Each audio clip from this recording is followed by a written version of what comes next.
Good morning and welcome. We have an incredible treat for you this morning. I'm just so excited. We have a new choir director, Gwendolyn Rooker.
Magnificent.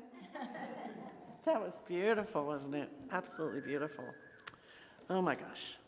All right, I'm Reverend Dr. Mary, it's a long word, Mitchell, and the practitioner of the day, along with Christy Carr and along with Shirley Wade, and we'll be happy to do prayer work after service with you by the bell. And we're going to invite the children up And as we do, Lindy's going to scan the camera so that you can turn around and wave to people all over the world.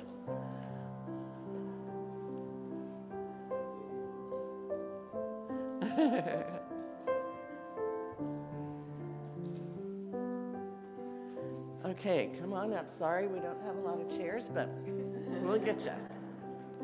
Okay, come on up.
That feels really good. All right, if you have any devices that might go off during service, we'd appreciate it if you would, put them on airplane mode or whatever it takes. Thank you. And if you're new with us today, we have a wonderful friendship packet. All you have to do is raise your hand. Anyone new that would like a packet? All right, and they are the blue folders on the back wall if you do want to take one. We have some focus announcements. And after service today at 11:15 in the meeting room in the office, I'll be doing a short class on what it means to be a member of this center. It's called Exploring Membership. So if you'd like to join me, come on in, get some lunch in the social hall and bring it on in, and we'll get to share where all this came from and how it all works. So it'll be a lot of fun.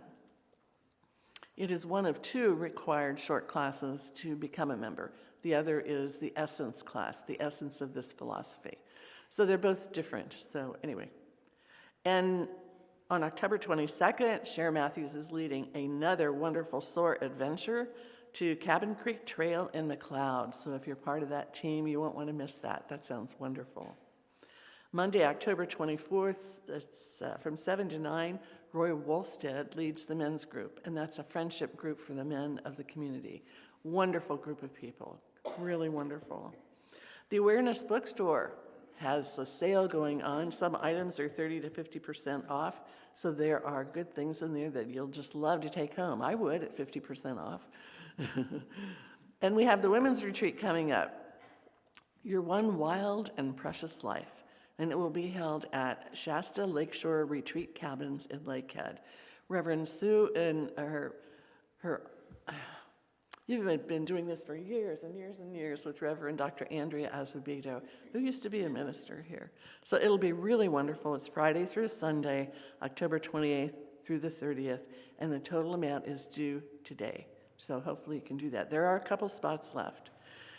It says fresh mountain air, beautiful view, hot tubs, that should be fun, and great decks to relax on. And there will be a caterer, so that'll be really fun too. Sounds like a wonderful time. All right, this is the time of year where we talk about our stewardship program, also called the Pledge Program, but I'd like to invite Sue up, and then Sally, if you would come up. Reverend Sue?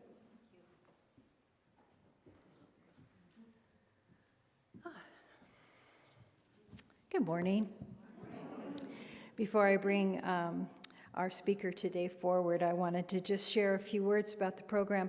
Our little bags came in. These are, if you sign up for the stewardship program, you get this adorable bag to carry around, a spirit of generosity, and it has CSL Reading on it, and it's just a flattering color, would you say? That's what's so important about it. But we're excited that these came in, and just let us know if you have already signed up, and we'll make sure you get yours. I wanted to share something from Neil Donald Walsh, because he says, He's talking about He's talking about allowing our money to flow. So I'll just start there. And he was saying, sometimes you feel like you're going to be luckier if you hold on to your money and try to manage its value. But he said, no. Money has its greatest value when it leaves your hand. Right? Something to really think about. It empowers you to be, to do, to have something that you choose to be, to do, and have. Its only value is when it leaves your hand. So with that sharing, I wanted to invite Sally Foster forward. She is one of the most prosperous women that I know. Money clings to her. She is one of the official money magnets. So come on forward, Sally, and share. Yeah. Sit back. She's got a message to say.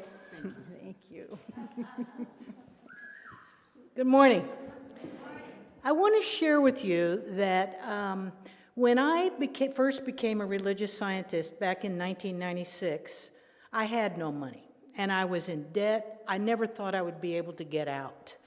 And I had a wonderful minister who basically kind of said the same thing that Reverend Sue just shared from Neil Donald Walsh, which was, that prosperity is what you give away, not what you hold on to. And she said, if you only have $1, give a dime, because if you hold on to your money really tightly, God thinks you don't need any more. So if you give of your money, you will get more to give. And I have exemplified that in my life since 1996. I've been retired for a number of years now, and I have more money now than I did when I was working, making really good money. I mean, I don't know exactly how that happened. I mean, I did kind of plan for that, but I do probably give more than 10% of my money away, and most of it does go to the center, because I was taught that you give your money to your spiritual source. And this is my spiritual home, this is my community, and I want to support it. And, there was a time when I kind of got upset here. It was a long time ago. And I told Reverend Pam that I was just going to quit sending my money here, and I was going to do something else with it. And she said to me, Sally, she said, Redding needs this community, so just keep giving your money here. And I did. And I'm ever so greatly, I'm so full of gratitude that that's what I chose to do. And I can't really think of anything else to say, but I do know that my spiritual teacher that I had back in 96 is still a very dear friend to me. And I was talking to her the other day, and I said, I never worry about money. She goes, that's why you have it. So with that, have a wonderful day.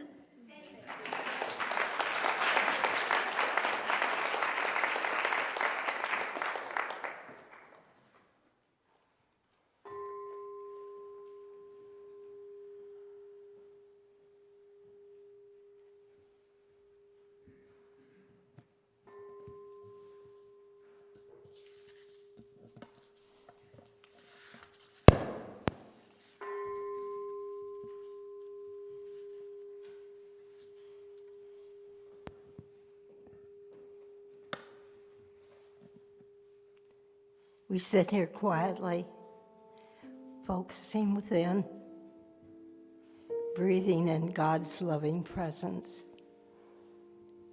releasing any worry or negativity that we may have accumulated during these last few days. We are aware of our oneness with the divine and with each other. Each of us an expression of that one life, that one living presence, that one power for good. We know that God is the source of our abundant good. This abundance may come into our lives in many wonderful and surprising ways. It may show up as dollars, as health, or happiness, or in any countless other ways. Autumn is the season of abundance and natural beauty. We are inspired to feel and express our gratitude for the grace of God, which surrounds and inspires us in all that we do. So we're grateful for this day, for all the good in our lives, for our center, and for our wonderful choir. Knowing that we are truly blessed, we release this word, and together we say, and so it is.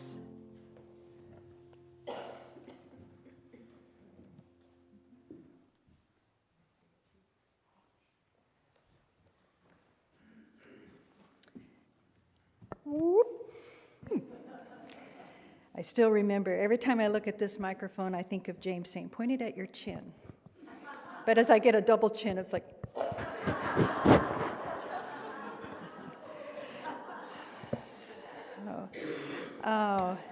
beautiful prayer. Thank you. And yay, Sally. Yay, Sally. Mm-hmm. So the flowers that you see sprinkled around here are from Nancy's celebration of life yesterday, and we had a beautiful time together honoring her. It was a very beautiful service put together by several people, so we get to share some of the beauty left behind. The talk today, I changed the title a little bit from the organization because something that, and it's Jean Wolpath that first said something about, oh, it's just manna from heaven. And this was so many years ago that and I thought, what's that mean? But since then, I've really realized what she was pointing to. And so I'm going to dovetail that message in here today about manna from heaven.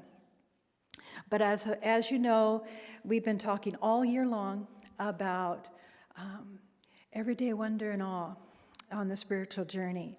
So money is part of that. But oftentimes we get a little squeamish when it comes to the topic of money. It has an emotional charge to it. And especially in a spiritual center, especially in churches, there's been a lot of woundedness around giving too much, and people end up in poverty because they were demanded and ordered to give too much to their spiritual organization. But that's not what we're about here at all, because our stewardship program is whatever you can feel you're so comfortable with giving.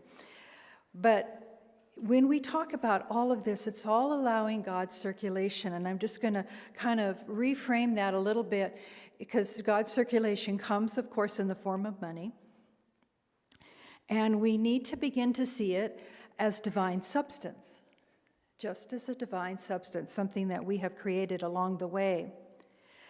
And he said there's this idea that we can begin to love the divine essence of money and begin to unravel and release our old beliefs and stories that shrink that flow of good, because it's all spiritual. Our consciousness plays the lead role in how all the good is going to demonstrate in your life. For saving something, from just taking a savings on a coupon. I don't know how many are still coupon shoppers. Now that we have our phone, we just go, may I, and we hold it up really quick as we're going through the line. But my mother was a faithful coupon shopper. They even made wallets for your coupons. But there's that, or just simply finding a coin in the road. Sometimes the pennies and the dimes and the nickels that we find along the way, we walk over. And it's really important to feel that connection of picking it up and placing it somewhere where somebody else can use it if you didn't want it. I know a lot of times we might say to ourselves, oh, I left it for the next person, and that's all good. But all of these moments checked with your consciousness. What are you thinking when you walk over that coin? And is it worthy of you to stoop down and put it on higher ground? Just think about that. So, because we remember on every coin and every dollar bill, every bill, in God we trust. In God we trust. It's reminding us.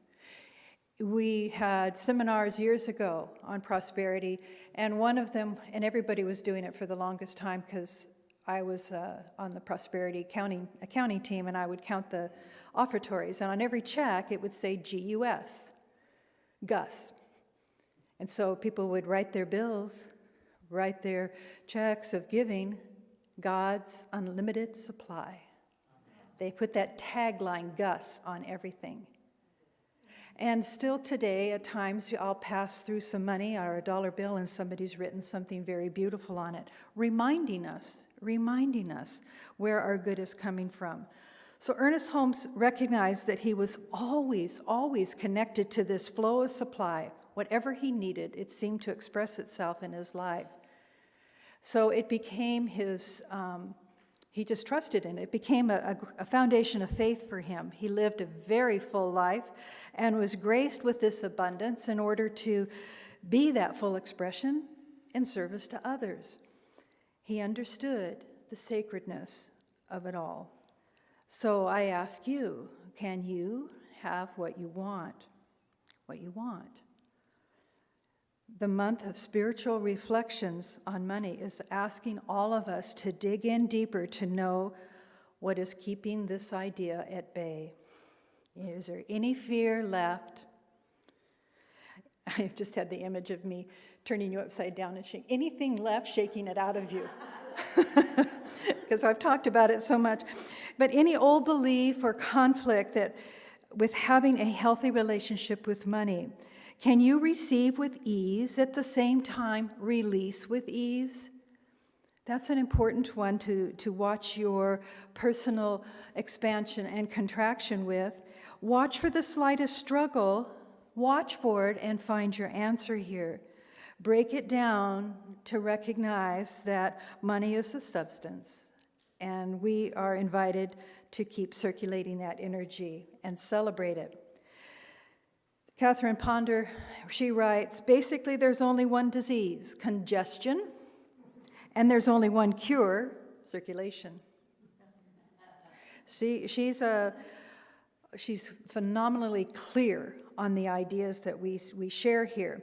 So if you can settle on this idea that money is a symbol, and it takes a life according to your beliefs and your feelings, dovetailing those two, it is not good, it is not bad, it is not evil, and there is no lacking in it.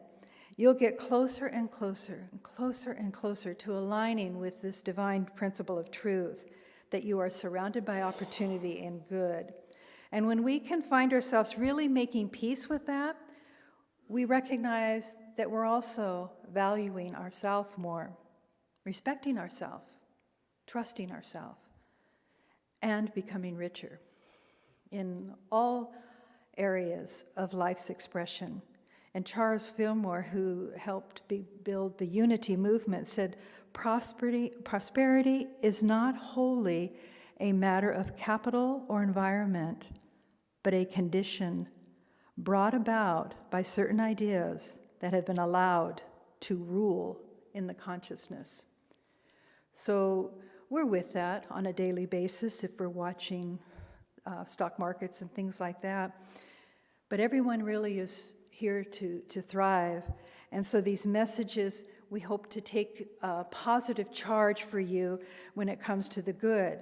Now, our founder, Earnest Holmes, we should expect so much good. We should expect so much good that we should conceive of it as being more than we even have time to enjoy. Isn't that awesome? We should feel the presence and appreciate it. Give thanks for the good. And he goes on to say, a person is just what they think themselves to be. They are big in capacity if they think big thoughts. They are small in capacity if they think small thoughts. They will attract to themselves what they think about most. So we take a breath there. And I'll shift it into this idea of the manna from heaven. why I'm amused by this idea. And the more I dug into it, the more I realized from the metaphysical point of view what manna means to us in our lives. You'll look at a basic definition of, if you remember any of the biblical stories, it was a food substance that miraculously came and supplied the Israelites on their journey through the wilderness, through the desert areas. It just came from the heavens. And it was, another definition is a divinely supplied spiritual nourishment. Manna was the supernatural food God gave to the Israelites during their, now we think, oh, that must have been a tough weekend. It was 40 years. It was 40 years. So you can imagine wandering in the desert. What's for dinner? Manna! But you know what the word is? What it means? What is it? Isn't that funny? Manna means what is it? So it could be many things when we take it down to the metaphysical.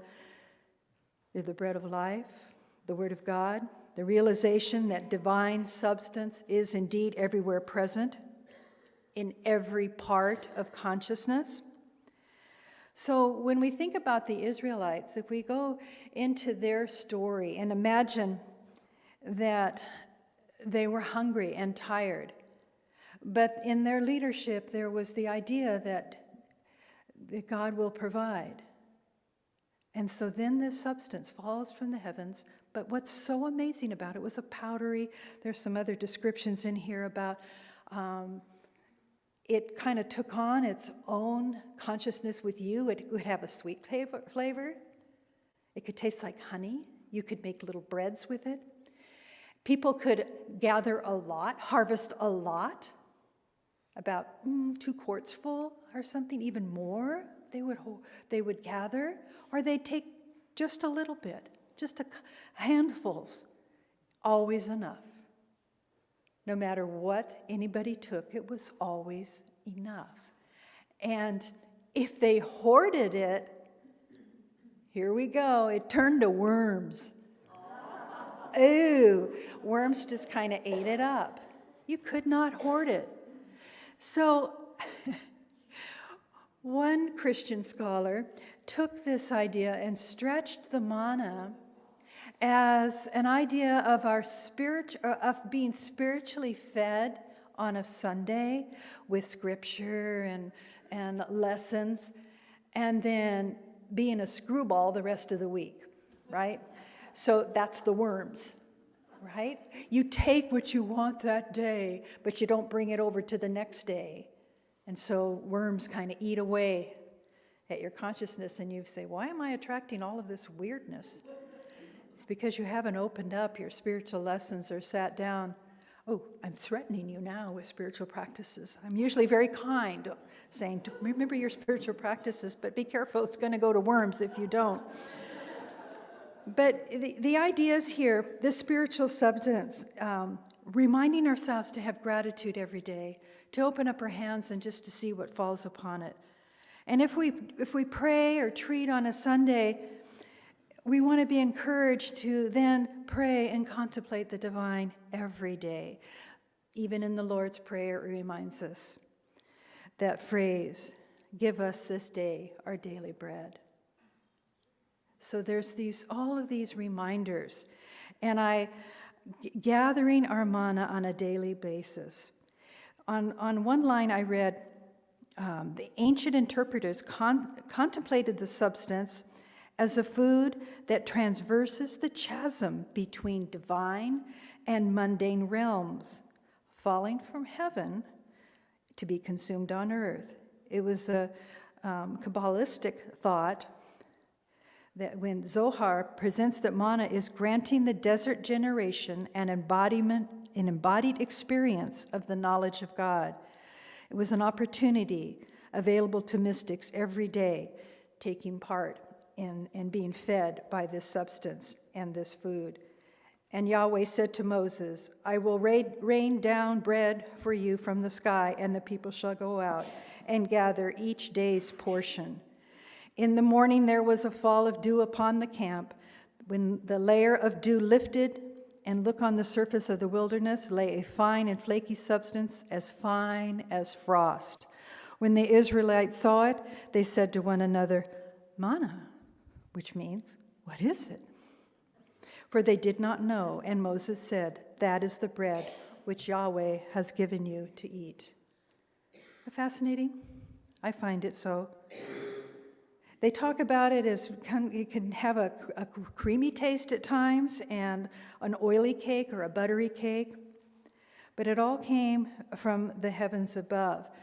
Now, you can imagine that the excitement the first 10 days, and then get about year 25, they're starting to have some complaints, right? And they said, our gullets are shriveling. There's nothing at all, nothing but this manna. Manna. What's for dinner? Manna. I don't want manna. Well, that's manna is what you're going to get. So they had this complaint in the background, and it created this fuzzy memory that they had. They had a nostalgia for the foods that they used to eat, but griping about manna seemed to make them feel a little bit better. And it still, even though they complained, it miraculously appeared each and every day. So there's one other thing about manna, which I kind of take, I'm thinking, I don't think I want it after all. I was going to think, what would it be like to try that for a while? But it seemed to feed your body exactly what it needed. It made your bones strong. It made your constitution strong. But you never had to, at least say a good word, defecate. Oh, imagine how clean that desert was. So I'm thinking about, I don't know, that just seems so like where everybody walking around going, oh, manna, I can't get it out. It didn't have to. It was this gift, this beautiful gift that was a spiritual substance that fed. So there were stories that jewels sometimes fell from heavens, and things were raining down in different proportions. So let me move on to something else that kind of reminds me a little bit of the practice of this blessing from the heavens. Let me move all through these manna stories. But another way to look at it is through the mysterious manifestations by Sai Baba. Some of you might know him as he passed away already, but he was a very mystical, well-respected guru that walked the lands of India. And he said, these are his words, he expressed that miracle are my visiting cards. You see, there's a consciousness, do you hear that? There's a consciousness of confidence there, just knowing, and he could declare that to the people. And he said, miracles are the events that lie outside our current structure of knowing. So you might say, that can't happen. That can't happen. I've never seen it. Can't happen. And you have to stretch outside the five senses of knowing and go into a place of faith and trust. So what he was known to materialize was a powdery substance, vibhuti it was called. Vibhuti is actually ash, and it's made of some sacred herbs that were burned down. It could be body, ash from cremation site. It could be all these different substances that make the vibhuti. And when in India you see a lot of people with the 3 lines, sometimes across the forehead. They dip their hands. It's a sacred practice each morning. When we visited India, we did that. We lived the culture. We had bindis. We got so hot, it was just so funny because we had just dripping bindis. I don't know how they did it, but ours looked like we got shot right here, and it just was dripping down. But we still respected the culture. And the idea that this ash, when you put it to your forehead, It is helping calm your spiritual center. Calm your spiritual center. And gave certain health benefits, including keeping you positive, and helped block any negative thinking. So I like that idea, even just stroking our hands, imagining we have a booty. Now, how the stories go with Sai Baba, he could just be talking to the crowd with his hands and offering blessings, and then he would open his hands again, and there would be piles of ash in his hand, piles of vibhuti. They were known to pour out of the pictures of the saints and sages that would be on the altar. There would just be a most beautiful pile, not just a little tiny dust, a pile, like a little anthill. And it just magically appeared. So we can say, never seen that. Never seen that around my pictures, around my house. I just have dust. But speaking of dust, now I had a beautiful picture of Paramahansa Yogananda. I studied a lot, so I have altars throughout my house, paying tribute to various aspects of teachers that I find are part of my Manna. They're reminding me, when I see that picture, I'm reminded. So, but this one picture of Yogananda never collected any dust. I would be dusting things, and then I'm thinking, unbelievable, and I take it out to the sun, and I look, and I just watch this for years. Never collected any dust. So maybe short on vibhuti, I don't know. But it was fascinating to me, this idea of creating this blessing, just this blessing. And people, to this day, there's different organizations that collect this, and you can buy some of the sacred ash online from India. The Rosicrucian also, that museum in San Jose, anybody ever been to that? Isn't that awesome? Yeah, just if you are trekking down that way, find it on your route through San Jose. It's magical. Not only does it bring a lot of history of some of the Egyptian culture, but there are certain rooms that are dedicated to their science of knowing the alchemy of substance changing, how they could materialize gems, how that all worked. Because, again, they invested their consciousness and their belief in this mystery, in this magic. And let's not forget the story of the loaves and fishes when Jesus demonstrated that form of abundance, right? There's so much whining even in that time period. What are we going to eat? And we got a lump of bread and one fish. And have no fear. Boom. It multiplied, and everyone was fed with more than enough. So this miraculous ability for all of us to share our good and to feel like, wouldn't that be lovely to see ourselves just offering our coin, offering our bills in such a way that they are in service, and that too is multiplying, that is our form of the sacred ash. And as we give, we're able to help the community at large even more in some of the social programs. I feel that we're in the city of Redding and Shasta County, there's such wisdom and heart here that we're right at the pivotal edge of making a difference for people. So there's, in closing, I wanted to share, and there's so many references in our studies. You can go to Eric Butterworth, who wrote Spiritual Economics. He's so easy to read. And Mary Mannon Morrissey, she taught a lot of the prosperity programs. Deepak Chopra, Maria Nemeth, Lynn Twist. There's so many filled with insights. The more you can displace and remove your beliefs of lack and allow yourself to be fed by this form of manna, your life will change. A dollar is a miraculous thing. It is a person's personal energy reduced to a portable form. It can go where we cannot. It lifts burdens, saves lives, which we cannot directly feel that we can heal. That was from a Reverend Harry Emerson in a book called Money is God in Action. But my favorite here comes back to the alchemy of this good. So these are my closing thoughts to share. Money is where the unconscious is stored.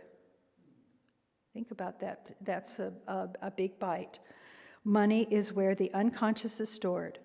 Our unconscious thoughts, feelings, beliefs, ideas, and memories are stored in money.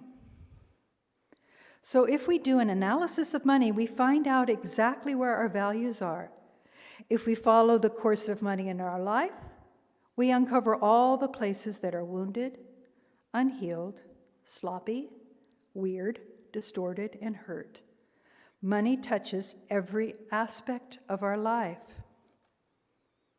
Touches every aspect of our life. It's symbolic of our values and consciousness. So if you made money a spiritual discipline, if you become conscious of your money and have a deep commitment to healing the parts of your life that need healing, using money as the device to bring consciousness, you could probably achieve enlightenment just by paying attention to what your money is all about. Enlightenment is just a checkbook away. And that's from the School of Alchemy by Evan Hawkins. And here are 3 principles that he shares. These are the daily practices for keeping this life force moving. Consciously, mindfully, bless others. Take a walk for the purpose of blessing people. Everyone you encounter, bless them. As you do this, you become energized because you've been letting God's energy flow through you. Blessings upon you. Blessings upon you. Blessings upon you. Let yourself receive. Every time you hear a siren, this is number 2 on the street, stop a moment, say a prayer of protection, a peace for all those who are concerned with that experience. Spiritualize your giving. Referring back to Sally's great message today, think of it like this. You can either spend your money or you can daily be in the act of giving your money. There is a secular use of it and there's a spiritual use of it. Our exchange of money are opportunities for an encounter with another soul. Whew. Takes it so much out of the pocketbook and puts it right in your heart. So miracles, do you believe? Remember, someone said about miracles resting not so much on healing power coming from afar, but more on our perceptions being made even finer. Scripture reminds us for those that have the eyes to hear, or the eyes to see and the ears to hear. We begin to wonder and we believe what's been around us all the time. And we become the best stewards of truth and love from this day forward. So I invite you to digest the manna, digest this manna as Judy plays, and then we'll move right into another beautiful song from the choir. Speaking of the blessings, these cherished words from Earnest Holmes. Through the act of affirmative prayer, the limitless resources of spirit are at my command. The power of the infinite is at my disposal. I now avail myself of a divine bounty. Bless everything I have. Bless everything around me. Bless the events that transpire in my life, everything that goes out, everything that comes in. I acknowledge an increase of good in all that I experience. I bless myself. I bless others, for we all are partakers of the same divine nature. In joy and love, my blessing rests on everything. The blessing of God rests on me, on you. multiplying the good in our lives.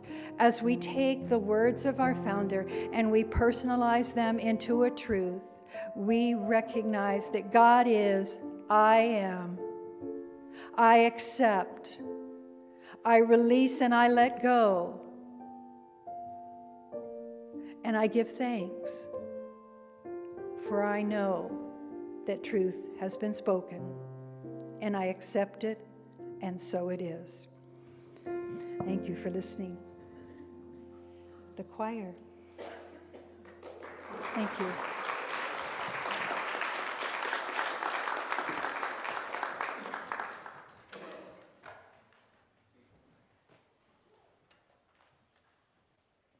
Now the choir will share with you Et in terra pax, peace on earth. The theme of the music is peace on earth and goodwill to all.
Will the ushers please come forward?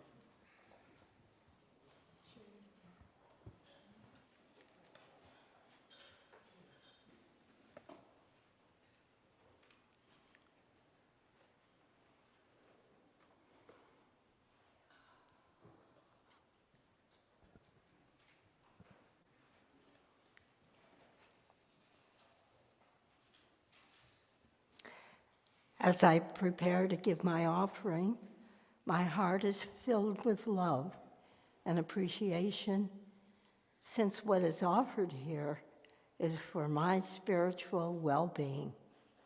I am filled with gratitude, knowing life stays in balance, for as I give, I receive.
I give thanks for the blessed donations received in the offering this morning and during the week.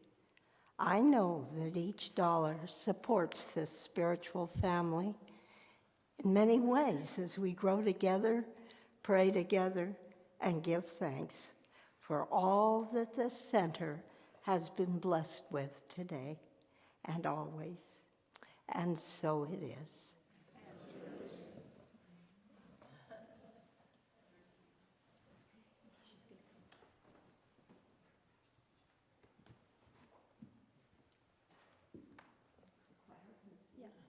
One final song. This is a song that I understand you enjoy very much. We're very excited to sing it for you today. Feel free to join in. We let it be.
They're back.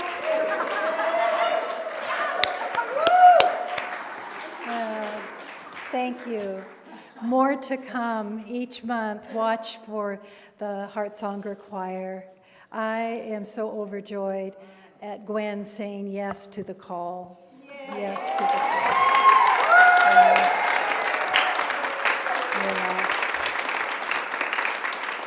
That is grace. That is grace. You know, when one person leaves a position, I'm always so attached to the person, but part of the Buddhist teaching is, it reminds us, don't cling. Don't cling. As I'm on their heels walking out the door, they're leaving. But there's a grace when you can let go. And that void is filled with something always phenomenal and loving. So this is what we have received by means of this choir and Gwen and our Judy. Our Judy. So, yeah. Enjoy the social hall. You speak of manna from heaven. I put out a few calls for some women or men to do some desserts, and oh boy, we were taking out little platefuls last night, and I was sitting next to Joy, and he was looking at my plate because I had one celery, and then a brownie and a cupcake and a cake and a pecans, and he's like, okay, so I see. But I couldn't eat it all, and I took it home, and it's not wormy today. Oh, have fun. Go and enjoy the social hall and enjoy one another. And thank you for being here this day.